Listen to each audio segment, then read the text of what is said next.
Hi everyone, Mr. Kennelly here. I set you a little challenge to do with a square and a trapezium. Here's the question. So, shape 1 is a square, shape 2 is a trapezium. They have the same height. Shape 2, that's your trapezium, has an area of 72 centimetres squared, and shape 1 is half the area of shape 2.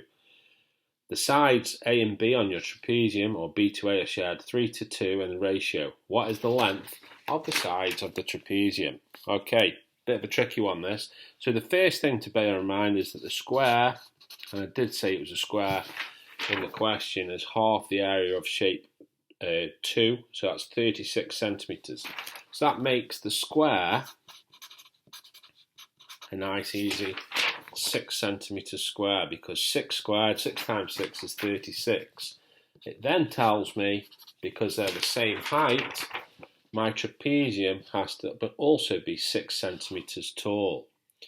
Now, if I look at my area of my trapezium, which I know is 72, okay, I know that 6 12s are 72.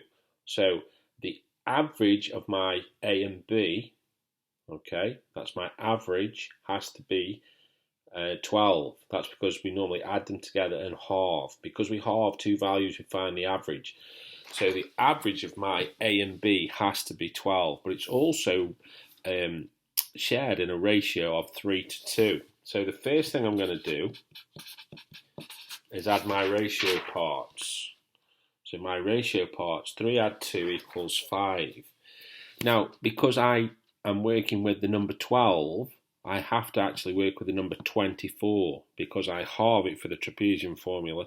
So I need it to be 24 because when I halve it, it's going to be 12. So this is where you've probably made a mistake. You need to split those 5 ratio parts into the number 24.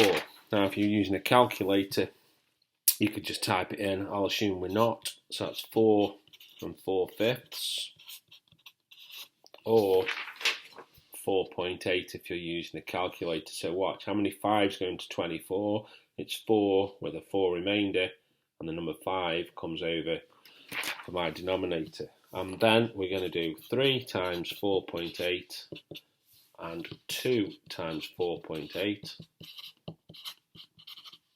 which means my values are 9.6 and 14.4 centimetres. So on my trapezium, B is 14.4 centimetres and A is 9.6. If I add those two together, I get the number 24. Half of 24 is 12, and then 6 12s give me 72.